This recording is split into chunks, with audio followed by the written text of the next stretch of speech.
Tonight, asbestos zone. We are unable to allow people in the vicinity of the 100 or so remaining homes. The smoke is cleared, but there's a serious concern in the wreckage. Aftermath video. They think it's possible that one of these private civilians fired upon Canadians tonight. The chaos that followed a deadly firefight in Afghanistan. On the move, Russian troops power through Georgia, and a CBC News team is on the ground.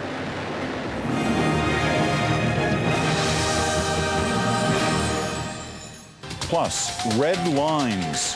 Chinese media is high-tech and out in the open, but who is free to talk? Don Murray has a feature report. The National. Here is Peter Mansbridge.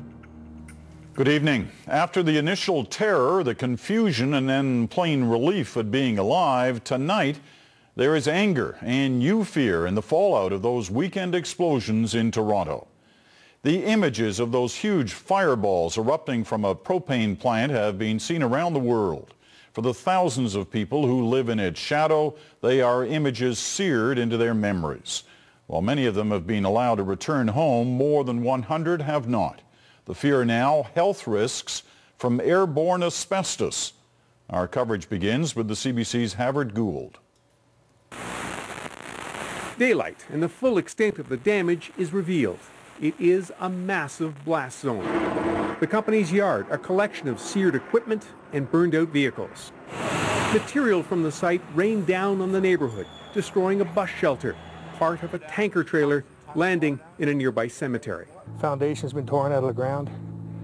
The debris from this is incredible. I've never seen so much debris. People who live closest to the site were not allowed to return home for another day. The strain unbearable for some. Now we lose everything. 43 years in Canada, for nothing. 100 homes remain cordoned off.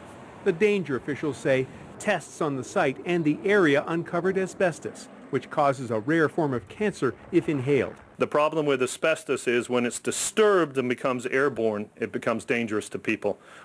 The luckier ones, being allowed back in, are stunned by the damage they find. Our houses are now in front, baked with the smell of propane. Windows were blown out for blocks around. Rows of storefronts shattered. I'm shocked. I am absolutely shocked. I did not believe it was this magnitude. Oh my God. It is still astonishing to many that more lives weren't lost. One firefighter died fighting the flames. An employee of the propane company is still missing. Out of a horror movie. I've never thought that I would have to actually run for my life. Many residents say the emotional damage is beyond calculation. You can't take that boom out of your head.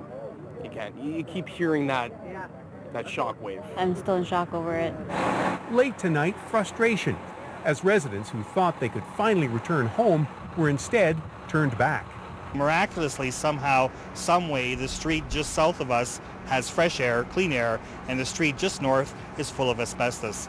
It's absolutely ridiculous. Yet tonight, officials say only about half a dozen houses were damaged beyond repair. This, too, a surprise, given the size of the explosions that rocked this neighborhood. Havard Gould, CBC News, Toronto.